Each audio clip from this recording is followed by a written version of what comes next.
कृत्यं नरं चैव नरोत्तमं देवीं सरस्वतीं व्यासं ततो जयमुदीरये।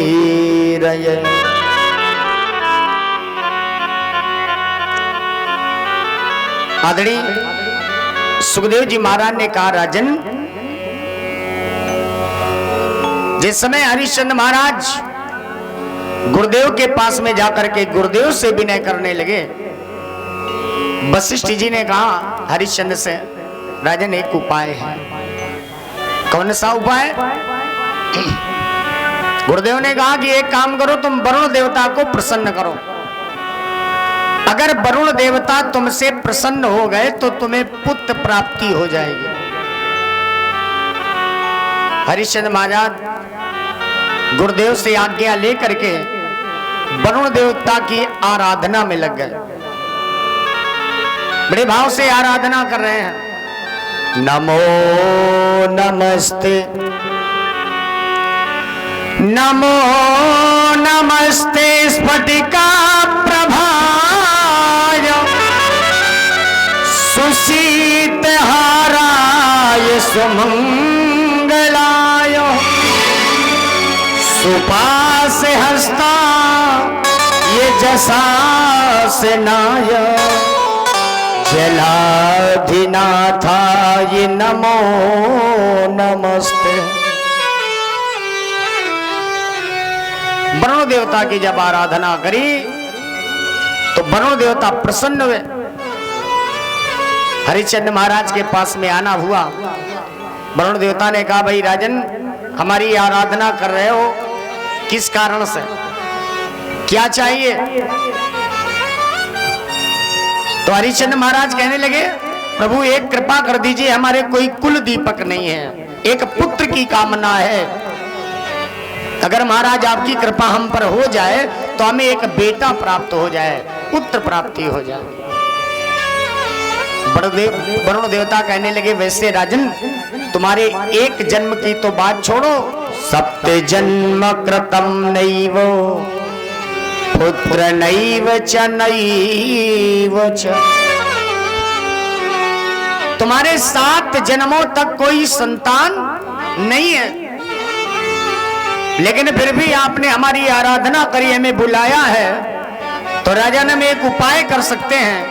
हम तुम्हें एक अपना बेटा दे सकते हैं, अपना स्वयं एक तुम्हें हम बेटा प्रदान कर सकते हैं, लेकिन शर्त यह है कि पुत्र जब तुम्हारे यहाँ हो जाए, पुत्र का सुख भोग लेना और इसके बाद में 7 वर्ष के बाद हमारा पुत्र हमें वापस कर देना। अगर राजन ऐसा चाहते हो तो तुम्हें पुत्र प्राप्ति हो जाएगी। हरिश्चंद्र महाराज मन में विचार करने लगे, काश हमारे तो एक भी संतान नहीं है, अगर भगवान की कृपा से एक बेटा मिल गया, अगर वरुण देवता की कृपा से एक पुत्र मिल गया, तो कोई ये तो नहीं कहेगा संसार का कि महाराज के कोई बेटा नहीं हुआ।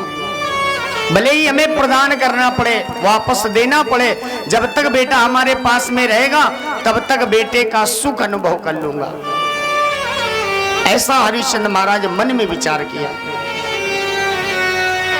पत्नी के पास गए, सलाह ली वरुण देवता से। दोनों पति पत्नी ने आग्रह किया, महाराज हमें कुछ दिन के लिए ही बेटा प्रदान कर दो। वरुण देवता की कृपा हुई, तारा गर्भवती हुई और तारा के द्वारा सुंदर पुत्र प्राप्त हुआ। हरिश्चंद्र महाराज ने विद्वानों को बुलाया और बुला करके उस बालक का नाम रोहित कुमार रखा दिया। रोहित कुमार धीरे धीरे जब कुछ बड़े हुए तो अपने पिता की अंगुली को पकड़ करके चलना होता था रोहित कुमार का। हरिश्चंद्र महाराज इतना पुत्र प्रेम में आसक्त हो गए, इतना लीन हो गए, और मोह सकल व्याधिन कर मूला। बोले गोविंद भगवान की जय। बोले बाल कृष्ण महाराज की जय। सो हरिश्चंद्र महाराज इतना पुत्र प्रेम में आसक्त हो गए कि वादा भूल गए वरुण देवता का, कि हमने वरुण देवता से वादा किया था कि कुछ दिनों के बाद आपका बेटा आपको वापस कर दूंगा, लेकिन वादा भूल गए महाराज। इतना पुत्र प्रेम में आसक्त हो गए। कोई भी काम होता है तो रोहित कुमार चलो घूमने चलते हैं, रोहित कुमार चलो भोजन करते हैं, रोहित कुमार चलो राज्य में बैठते हैं।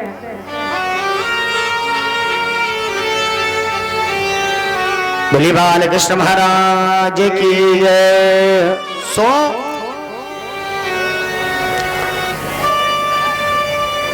समय चक्र आगे बढ़ा। कुछ दिनों उपरांत वरुण देवता का आगमन हुआ। वरुण देवता ने कहा भाई हरिश्चंद्र, कहा हरिश्चंद्र सुनो, समय पूर्ण हो गया, समय पूर्ण हो गया। अब ऐसा करो हमारा बेटा हमें वापस कर दो। हरिश्चंद्र महाराज इतना पुत्र प्रेम में आसक्त हो गए हैं कि आज पुत्र देना नहीं चाह रहे हैं। हरिश्चंद्र महाराज हाथ जोड़ करके कहने लगे वरुण देवता से, महाराज जरा हमारी विनय स्वीकार कर लीजिए। इतने दिन के लिए हमें पुत्र आपने प्रदान किया, लेकिन अभी हम जान ही नहीं पाए कितनी जल्दी इतने दिन व्यतीत हो गए।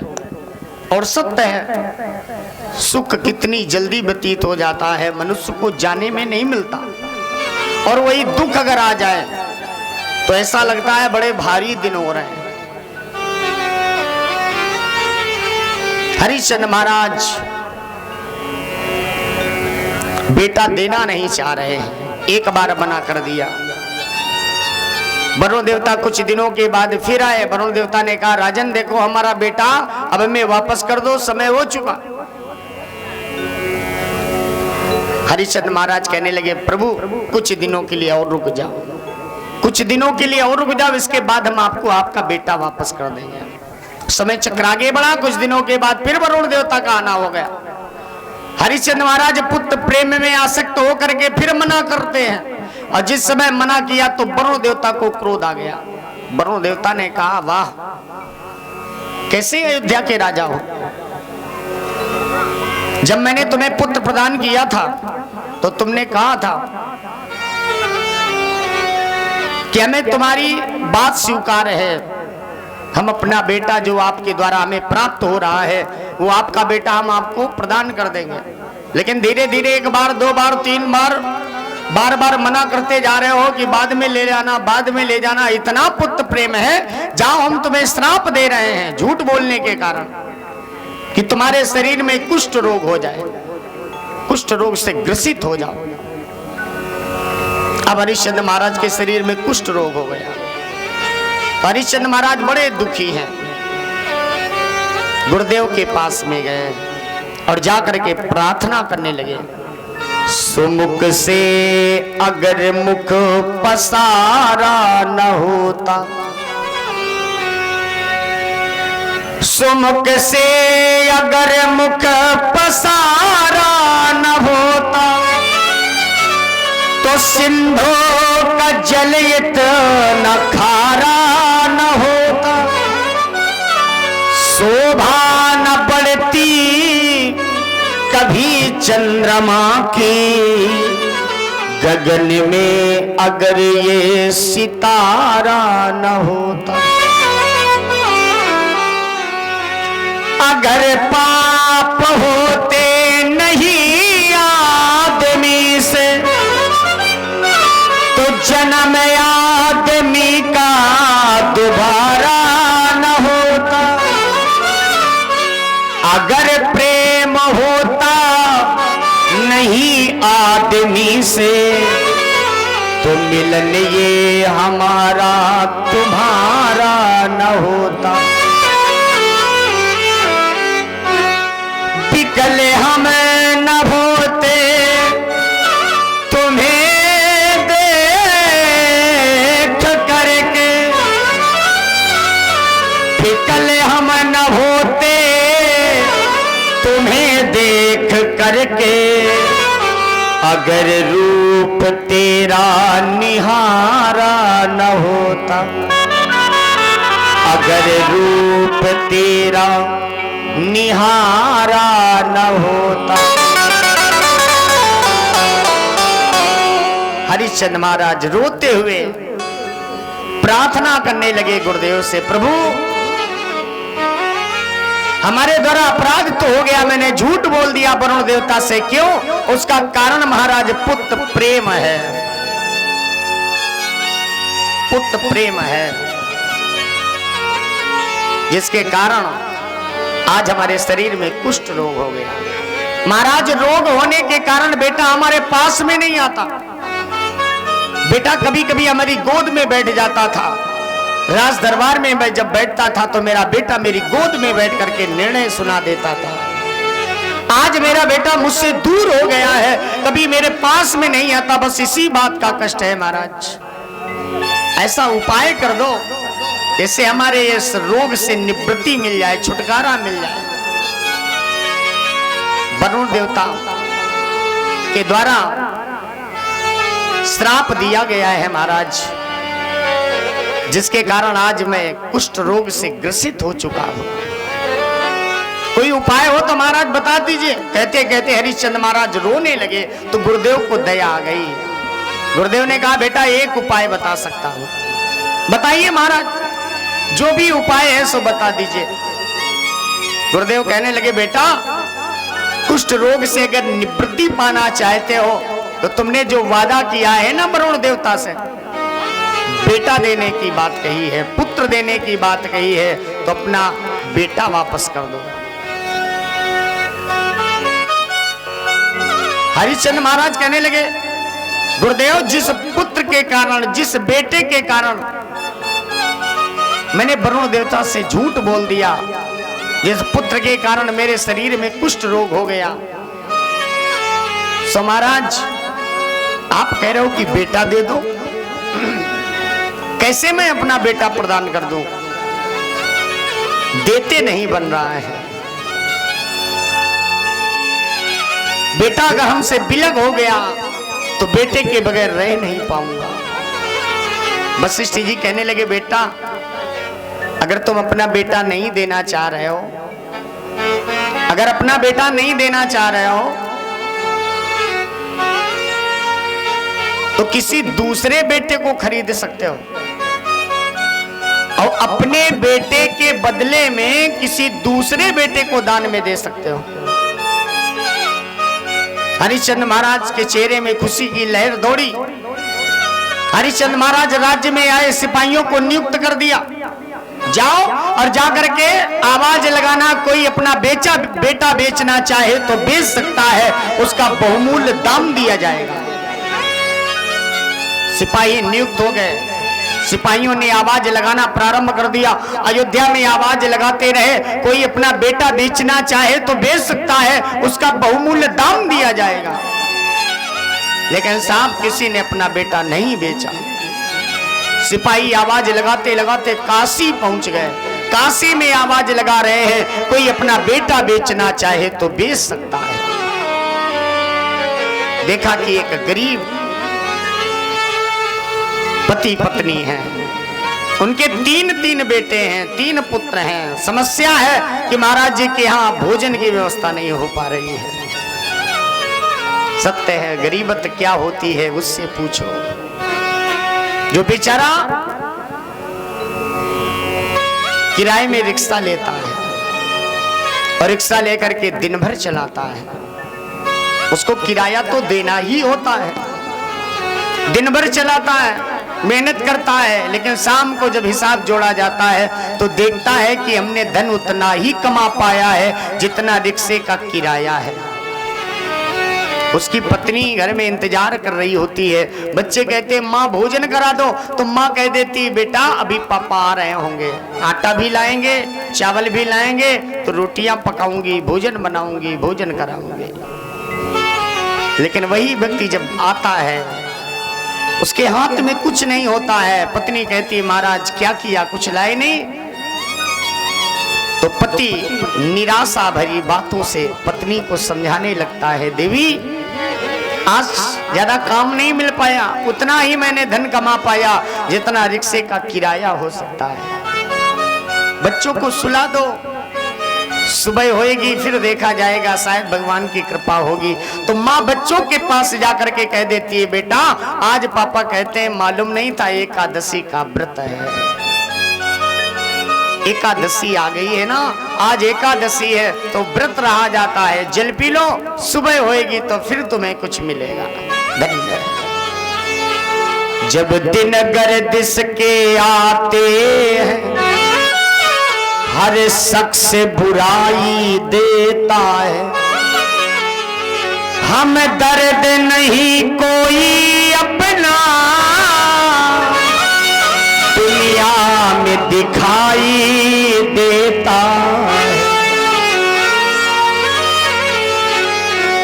माँ बाप निकम्मा कहते हैं और बहन भी आंख दिखाती है, भाई भी बुरा मुंह करते हैं, भाभियों को नफरत होती है। अगर घर में कमाने वाला नहीं है, वो केवल खाता ही रहता है, कुछ कमाने नहीं जाता है, तो घर वाले भी उससे प्रसन्न नहीं रहते। घर में उसी का लोग सम्मान करते हैं जो धन कमा करके लाता है। बच्चे भी बिगड़ते हैं शायद, घर वाली जिगर जलाती है, अपने बेगाने हो जाते जब गर्दिश रंग दिखाती है, जब गर्दिश रंग दिखाती है। ये भी आलम बड़ा अजीब होता है, हर कोई नहीं खुश नसीब होता है, फिर कोई किसी से बात नहीं करता जब ये आदमी गरीब होता है, जब ये आदमी गरीब होता है। देखा सिपाही आवाज लगा रहे हैं, कोई अपना बेटा बेच दे उसको बहुमूल्य दाम दिए जाएंगे। पति पत्नी ने आवाज लगाई, भाई साहब इधर आओ, क्या कह रहे हो, जरा दोबारा बोलो। सिपाहियों ने कहा महाराज हम तो आवाज लगा रहे हैं, कोई अपना बेटा बेचना चाहे बेच सकता है, उसको बहुमूल्य दाम दिए जाएंगे। पति पत्नी कहने लगे हाँ साहब हम बेचेंगे, हमारे 3 बेटे हैं ना, एक बेटे को बेचना है। पति पत्नी दोनों बैठे, सिपाहियों ने कहा कौन सा बेटा ले लें, 3 बेटे हैं, 3 बेटों में से बता दो किस बेटे को ले जाए। तो देखा बड़ा वाला बेटा था, माँ की ओर देख रहा है और देखते देखते माँ की गोद में बैठ गया। जो सबसे छोटा वाला बेटा है वो पिता की गोद में बैठ गया, अब बीच वाला बेटा बचा है। तो बीच वाले बेटे को सिपाहियों ने पकड़ लिया, बहुमूल्य दाम दे दिया और देने के बाद बालक को लेकर के सिपाही जा रहे हैं। तो बालक रोने लगा, प्रभु से कहने लगा महाराज नाव भंवर में डूबती है, पाकी का मन घबराता है, दुखियों की आवाजों में भगवान बुलाया जाता है।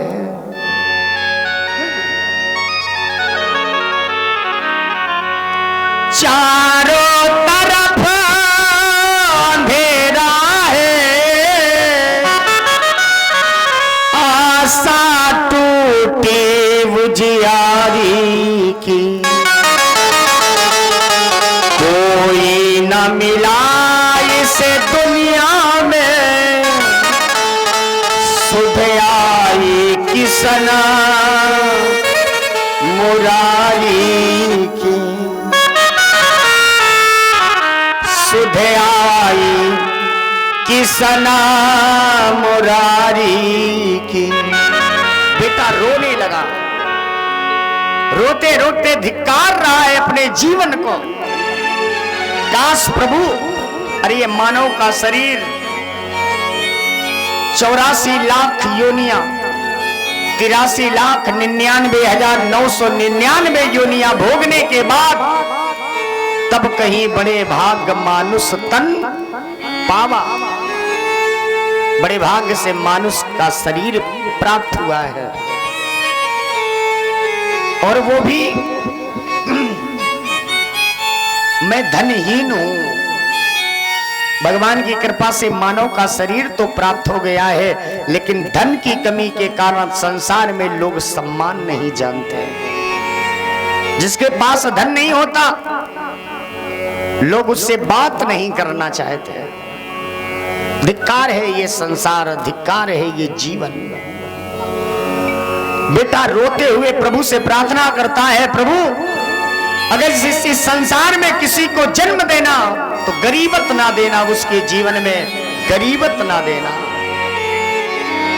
बालक रोता हुआ जा रहा है, सिपाही लिए चले जा रहे थे, तभी देखा रास्ते में आदरणीय विश्वामित्र जी का आगमन हो रहा था।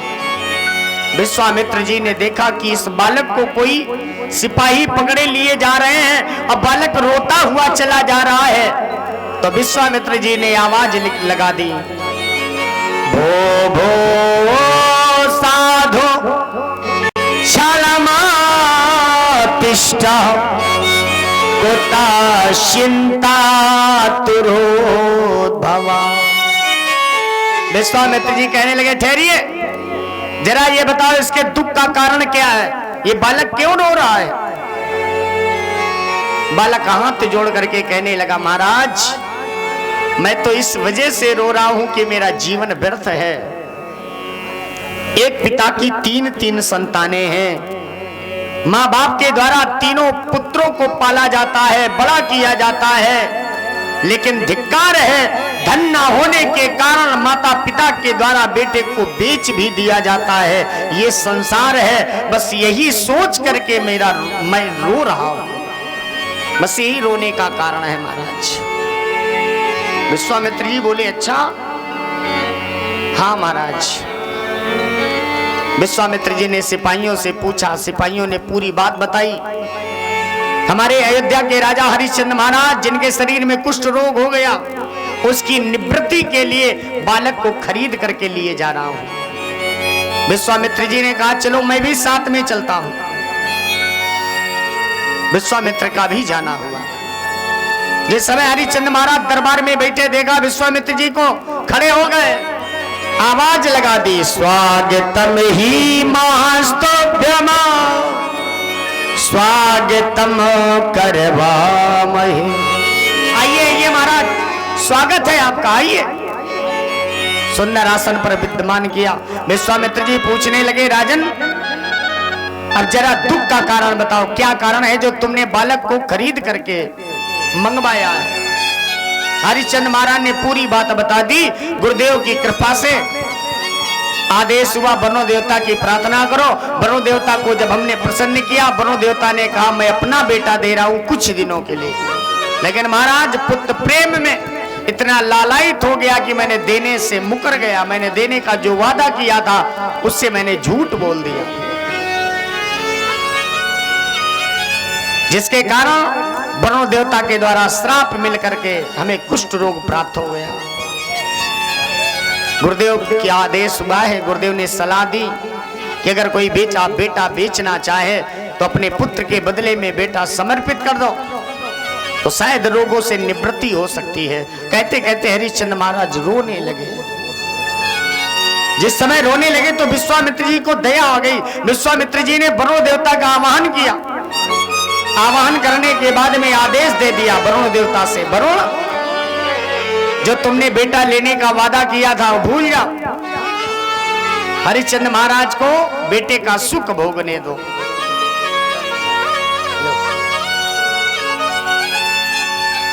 बेटे का सुख भोगने दो, और साथ ही में इनके शरीर से कुष्ठ रोग को भी अलग कर दो। महाराज कुष्ठ रोग से निवृत्ति पा जाएं, ऐसा उपाय करो। वरुण देवता ने कहा ठीक महाराज।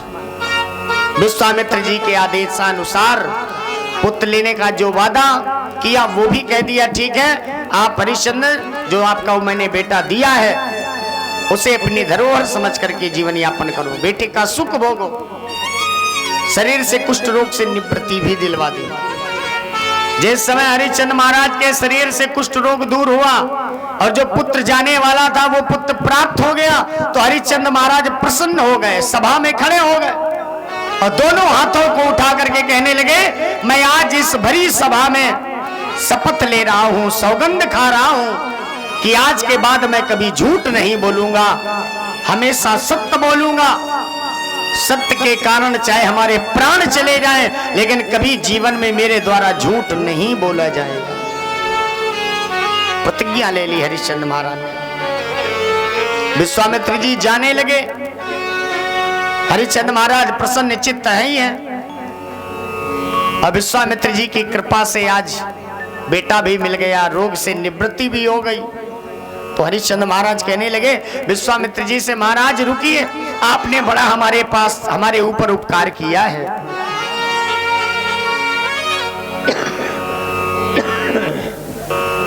वैसे एक शिष्य गुरु को दे ही क्या सकता है, लेकिन फिर भी आप आदेश कर दें, जो आपका आदेश हो जाएगा वही इस शिष्य के द्वारा आपको प्रदान कर दिया जाएगा। जो आप आदेश दे देंगे महाराज वही मैं देने का वादा कर दूंगा। विश्वामित्र जी मुस्कुराते हुए बोले, राजन अभी हमें किसी वस्तु की आवश्यकता नहीं है, हमारा तुम्हारा उधार रहा, जब कभी भी आवश्यकता होगी तो हम तुम्हारे यहाँ आकर के मांग लेंगे। हरिश्चंद्र महाराज ने कहा ठीक है प्रभु, हमारा तुम्हारा उधार रहा। विश्वामित्र जी का जाना हुआ, उस बालक को लेकर के पहुंचे, माता पिता से मिलाया। विश्वामित्र जी ने कहा धिक्कार है तुम्हारे जीवन का, धन के लालच में, धन को पाने के लिए, अरे इस संसार में जो आया है गरीबत भी अगर उसको मिली है तो कर्मानुसार मिली है गरीबत। तुम्हारे जीवन में अगर कोई कमी है तो बस कर्मों का लेखा जोखा होता है, क्योंकि तेरी खींचता है कोई तस्वीर चुपके चुपके, तेरी लिख रहा है कोई तकदीर चुपके चुपके। कुछ छुपने वाला नहीं है, धर्म करोगे वो भी लेखा जोखा होगा, अधर्म करोगे वो भी लेखा जोखा होगा। जीवन और मृत्यु हमेशा एक साथ में ही रहते हैं, मृत्यु कहीं आती नहीं है, मृत्यु तो हमेशा साथ में रहती है, लेकिन कोई मृत्यु को जान नहीं पाता है। सो विश्वामित्र जी कहने लगे पति पत्नी से, आज तुमने बड़े पुत्र की प्रधानता दे दी, छोटे बेटे की प्रधानता दे दी, लेकिन तुमने बीच वाले पुत्र की प्रधानता नहीं दी।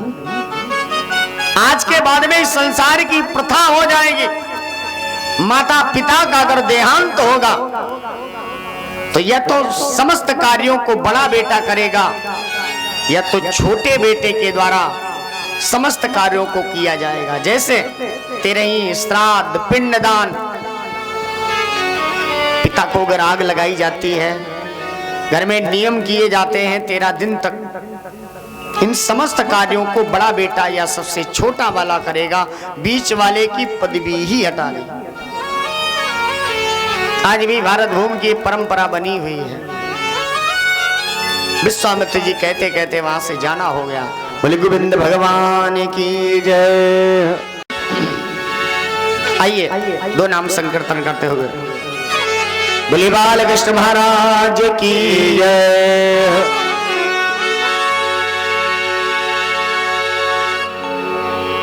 न जी भर के देखा, न जी भर के देखा, न कुछ बात की, बड़ी यार जो थी मुलाकात बात की, न जीवन देखा न कुछ बात की, न यार झूठी मुलाकात की, न जीवन देखा न कुछ बात की, न जीवन देखा न कुछ बात की, बड़ी यार झूठी मुलाकात की, बड़ी यार झूठी मुलाकात की। सारे लोग हमारे साथ में मीठी मीठी तालियों के द्वारा स्वागत करेंगे। जय हो।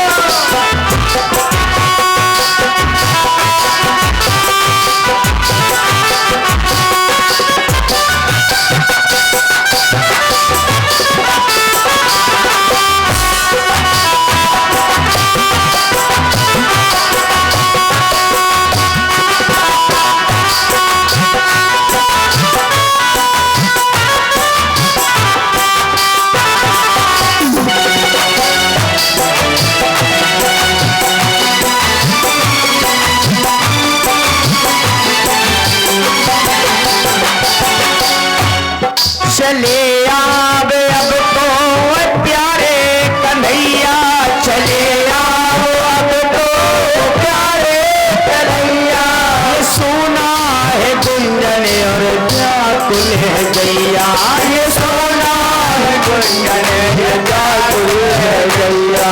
चले आवे अब तो प्यारे कन्हैया, ये सुना है गुंजन और व्याकुल है गैया, ये सुना है गुंजन और व्याकुल है गैया। सबनम में क्या फूल खिले, जय हो। सबनम में क्या फूल खिले जब तक बरसात ना हो, तेरी तस्वीर से क्या जी भरे जब तक मुलाकात ना हो। कहाँ दिन बिताया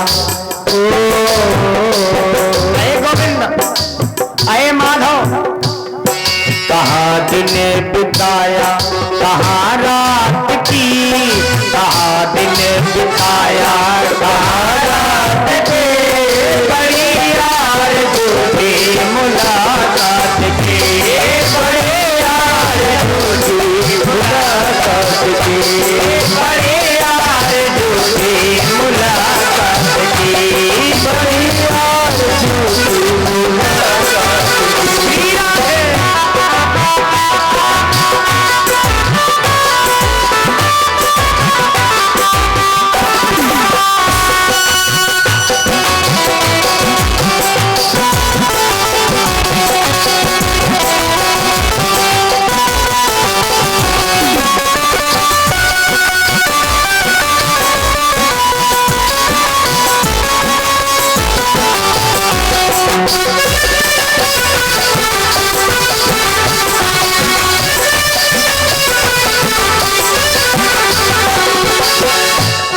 गए जब से मथुरा वो मोहन मुरारी, गए जब से मथुरा वो मोहन मुरारी, गए जब से मथुरा वो मोहन मुरारी, गए जब से मथुरा वो मोहन मुरारी, सभी गोपियां ब्रज में व्याकुल थी भारी, सभी गोपियां ब्रज में व्याकुल थी भारी।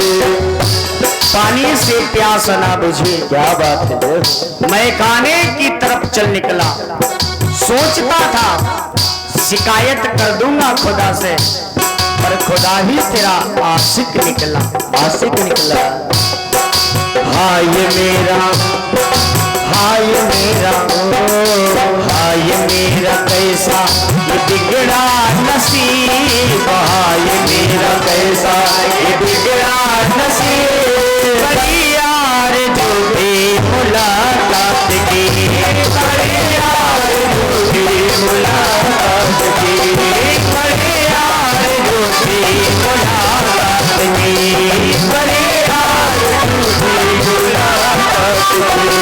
नहीं भर देखा अये गोविंद अये माधव, न जी भर के देखा न कुछ बात की, न जी भर के देखा न कुछ बात की,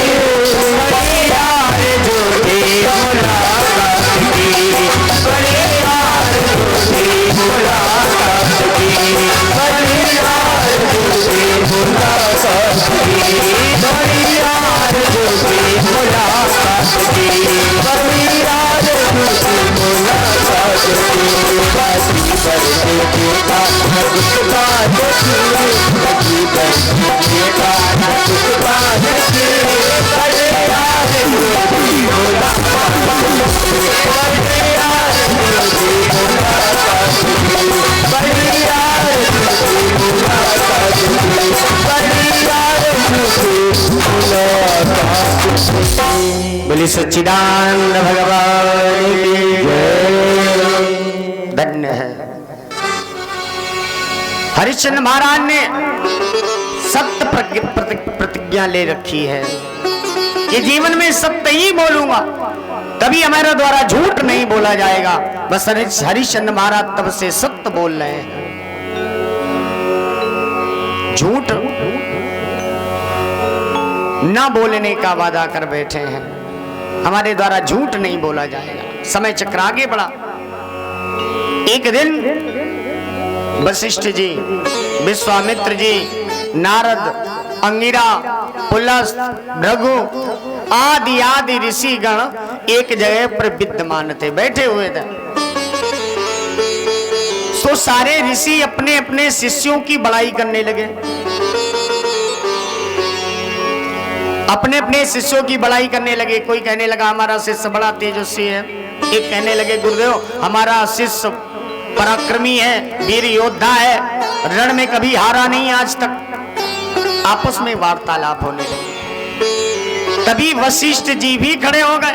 वशिष्ठ जी ने कहा कोई पराक्रमी होगा, कोई बलशाली होगा, लेकिन हमारा शिष्य ऐसा है जो सत्यवादी है, झूठ न बोलने का वादा कर बैठा है, संकल्प लिया है उसने, सत्य के कारण चाहे प्राण चले जाएं, लेकिन हमारा शिष्य कभी झूठ नहीं बोलता।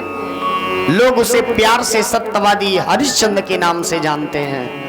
बोले सच्चिदानंद भगवान की जय। जिस समय कहा तो समस्त गुरुओं के साथ में बैठे विश्वामित्र जी, विश्वामित्र जी खड़े हुए, कमंडल लिया और लेकर के महाराज अयोध्या की ओर बढ़ना होगा। जिस समय अयोध्या की ओर जाना हो रहा था तो देखा रास्ते में ही हरिश्चंद्र महाराज शिकार करके आ रहे थे। सो विश्वामित्र जी को देखा और जिस समय विश्वामित्र जी को हरिश्चंद्र महाराज ने देखा तो रथ रोका, रोकने के बाद नीचे उतरे, विश्वामित्र जी को प्रणाम किया। अरे महाराज धन्य भाग गए हैं हमारे, जो आज आपके हमें दर्शन प्राप्त हो गए। महाराज आपका जाना कहाँ हो रहा था, कहाँ जा रहे हो? बोले गोविंद भगवान की जय, आज की जय। सो विश्वामित्र जी को जिस समय हरिश्चंद्र महाराज ने देखा स्वागत करने लगे। रे महाराज कहाँ जाना हो रहा है? लंबे लंबे पैरों से जल्दी जल्दी चले जा रहे हो, सरपट सरपट। मुस्कुराते हुए हरिश्चंद्र महाराज ने पूछा विश्वामित्र जी से। सो विश्वामित्र जी कहने लगे राजन हम तुम्हारे ही पास में जा रहे थे, महाराज बताइए क्या कारण है, हमारे पास में आने का कारण क्या है? विश्वामित्र जी कहने लगे बेटा एक ब्राह्मण की कन्या है और वो ब्राह्मण गरीब है, सो बेटी का विवाह करना चाहता है। अब विवाह के लिए धन चाहिए, सो हम चाहते हैं 3 भार सोना अगर मिल जाता तो उस ब्राह्मण कन्या का विवाह हो जाता। हरिश्चंद्र महाराज कहने लगे अरे महाराज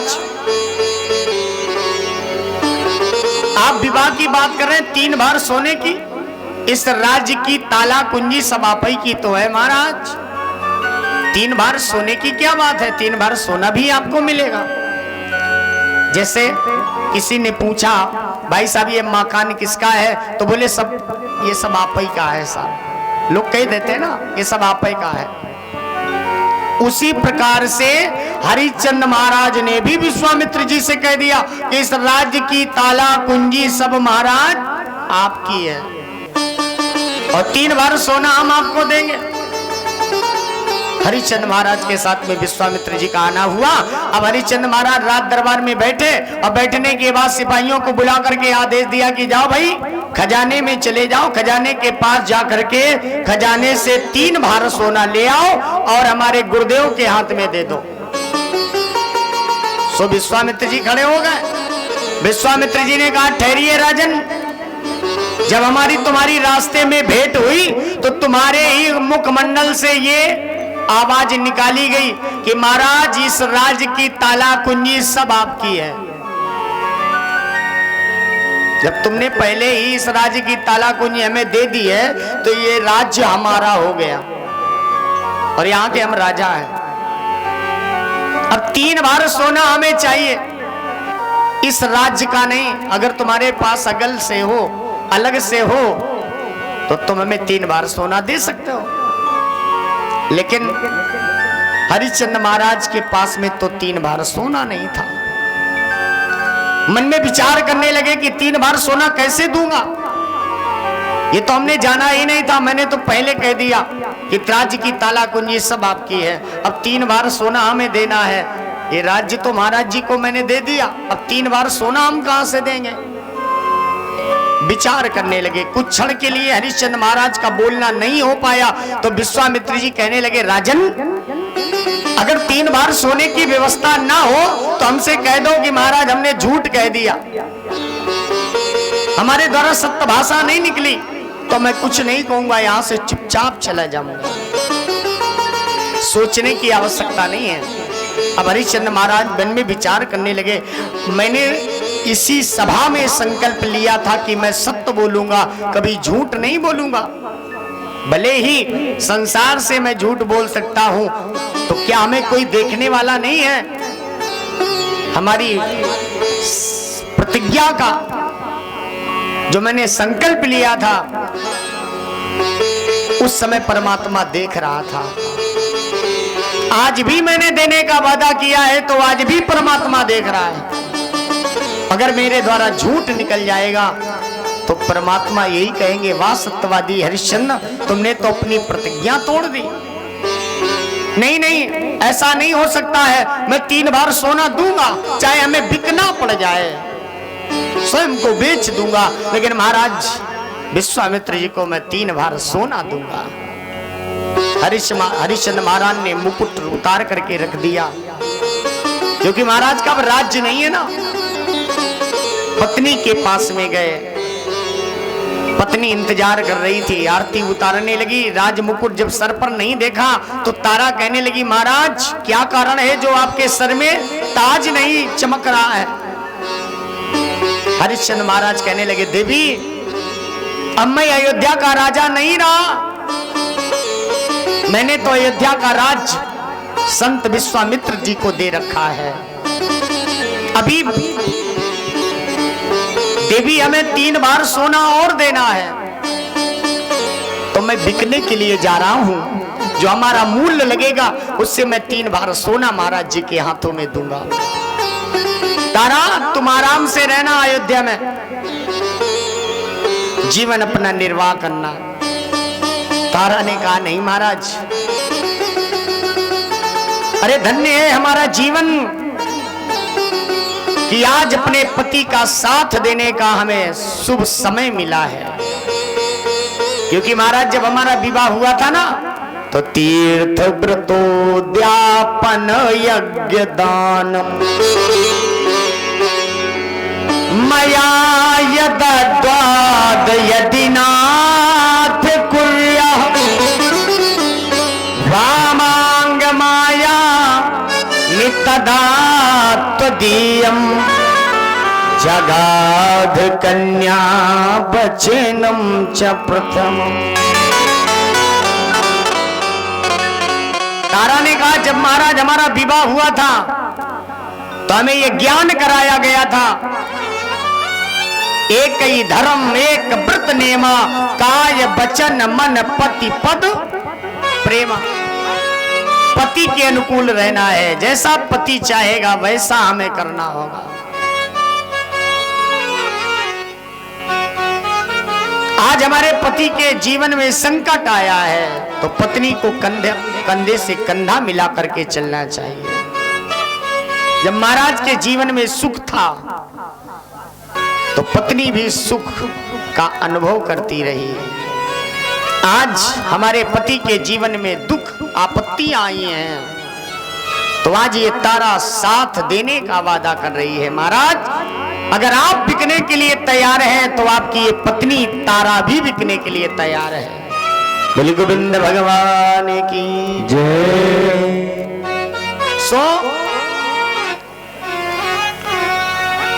बोली बाल कृष्ण महाराज की जय। नमस्कृत्यं नरम चैव नरोत्तमं देवीं सरस्वतीं व्यासं ततो जयमुदीरये।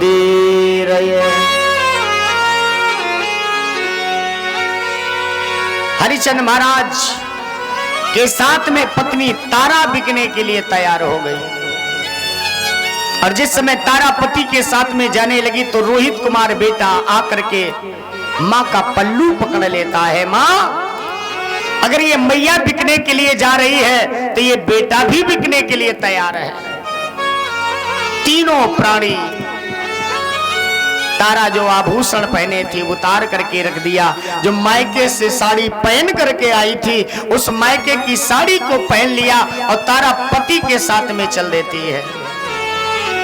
सत्य है, मिट नहीं सकता कभी भी लिखा हुआ तकदीर का, बस नहीं चलता कभी भी इंसान की तकदीर का। कौन है जिस पर कभी काली घटा छाई नहीं, राम और घनश्याम में क्या विपद कभी आई नहीं।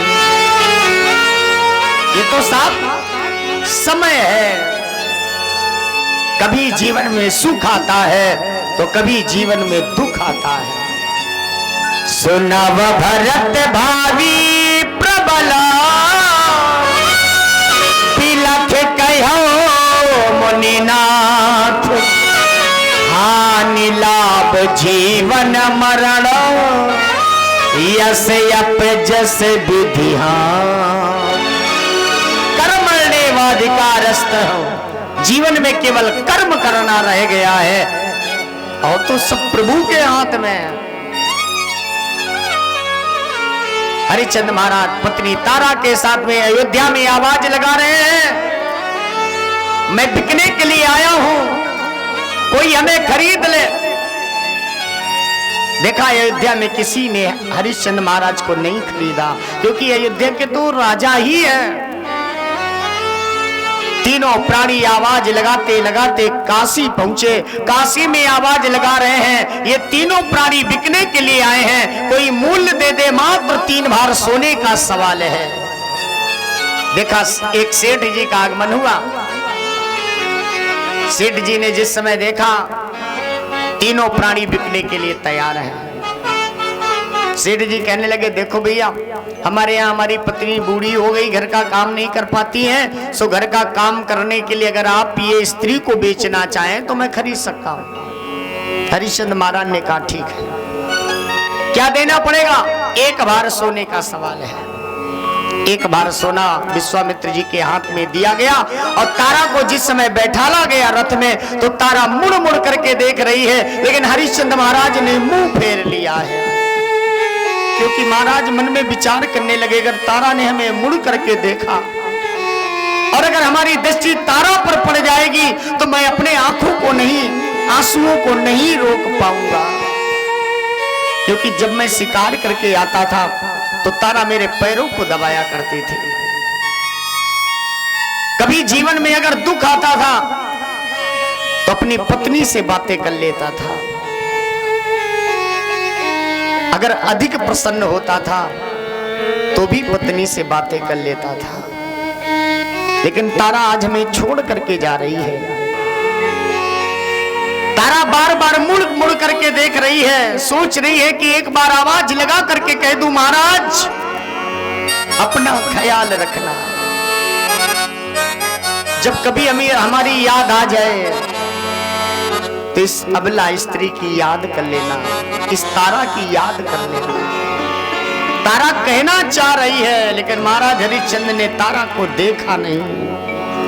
तारा ने सोचा महाराज पर कभी आपत्ति विपत्ति आती थी तो मैं बैठ करके सारी बातें पूछ लिया करती थी, हर समस्या का समाधान हो जाता था, लेकिन हमारे न रहने पर महाराज से कौन पूछेगा। हे परमात्मा, हमारे पति जहां भी रहें उनके जीवन में कभी कोई संकट ना आवे, कभी कोई दुख ना आवे, बस यही तारा पत्नी आवाज लगा रही है। प्रभु बोले गोविंद भगवान की जय। जिस समय तारा को लेकर के जाना हुआ, बेटा भी साथ में चला गया तारा के। हरिश्चंद्र महाराज फिर आवाज लगाने लगे, अगर कोई हमारी आवाज सुन रहा हो तो हम बिकने के लिए आए हैं काशी में, कोई हमें खरीदना चाहे तो खरीद सकता है, मात्र 2 भार सोने का सवाल है।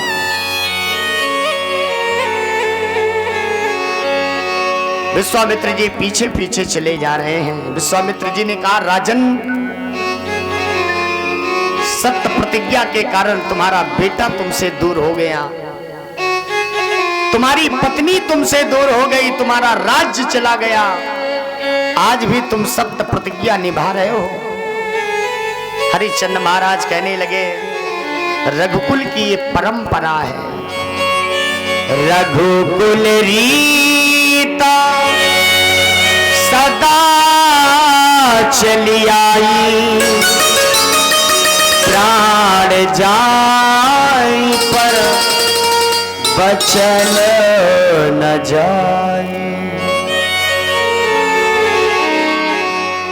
धन्य है। हरिश्चंद्र महाराज आवाज लगा रहे हैं, कोई हमें खरीद ले। तो देखा मरघट का दूत आया, उसने आवाज सुनी, कोई बिकने के लिए आया है। हरिश्चंद्र महाराज से आवाज लगाई, भैया बिकने लिए आए हो? हाँ, हम बिकने के लिए आए हैं। क्या मूल्य है? 2 भार सोने का मूल्य दे दो। 2 भार सोना दिया हरिश्चंद्र महाराज के हाथ में। हरिश्चंद्र महाराज ने विश्वामित्र जी को दिया, महाराज आपको 3 भार सोना मैंने दे दिया, अब आप जा सकते हैं। मरघट के दूत ने कहा, देखो मैंने तुम्हारा मूल्य 2 भार सोना दिया है, तुम्हें कार्य करना है, गंगा के पावन किनारे पर रहना होगा और जो भी मिट्टी आएगी उसको जलाने बहाने का काम तुम्हारा होगा। मरघट की सफाई, सुरक्षा व्यवस्था सब तुम्हारे हाथ में है। हरिश्चंद्र महाराज बोले, बड़ी निष्ठा से कार्य को करूंगा, बड़ी निष्ठा से कार्य को करूंगा।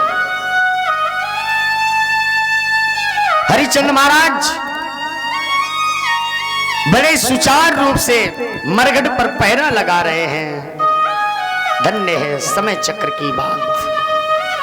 इधर तारा सुबह जगती है और जग करके घर का पूरा कार्य करती है। बेटा पूजा के लिए फूल तोड़ने बगीचे में जाता है,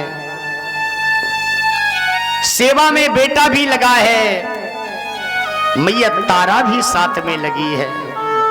विचार करिए, एक ऐसा समय था कि तारा अयोध्या की रानी हुआ करती थी। एक नहीं, हजारों दासियां उसकी सेवा में लगी रहती थी। एक बार मुख के द्वारा आवाज लगा दे तो सैकड़ों दासियां खड़ी हो जाती थी। बताइए क्या आदेश है? आज वही तारा स्वयं सेविका बनकर के कार्य कर रही है। सत्य है, सब समय की बात।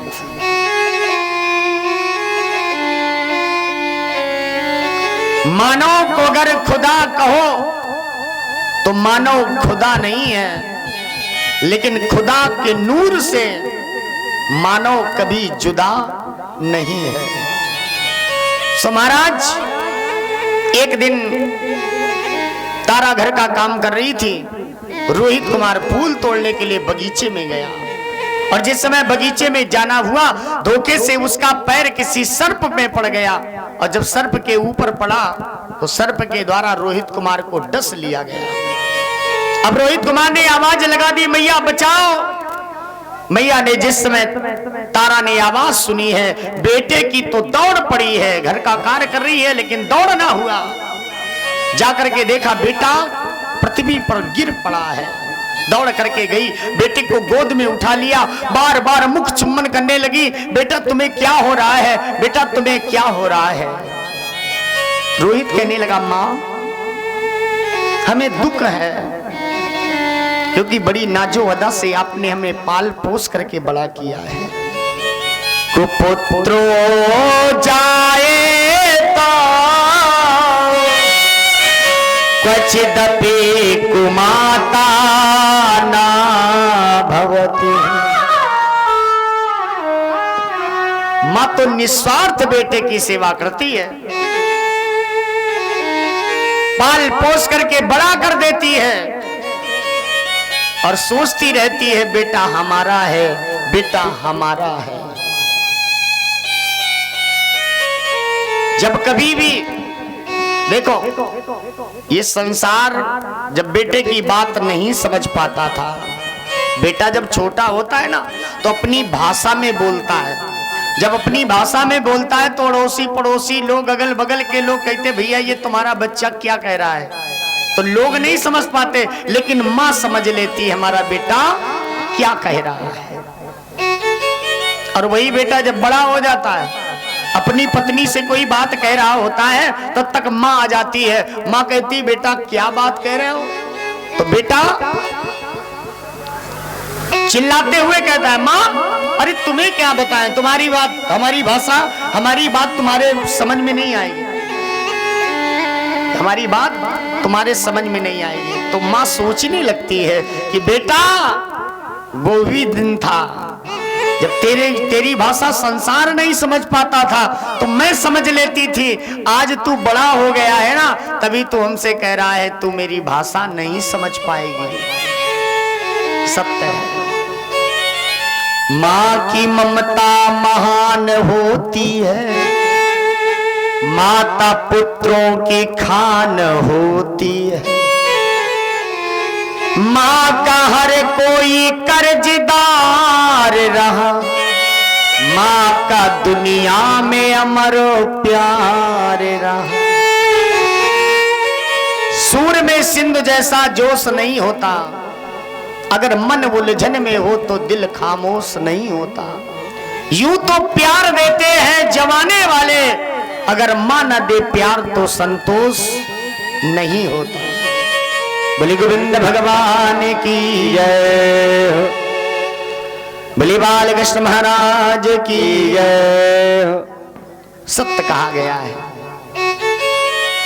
तौली गई तौली गई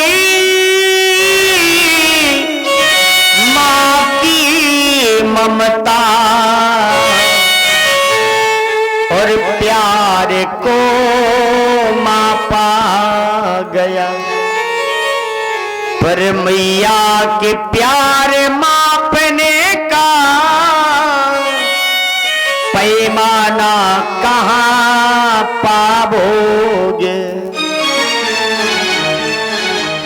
पाओगे जीवन में गव भूमि बार बार, पर मैया की प्रेम भरी ताड़ना कहाँ पाओगे।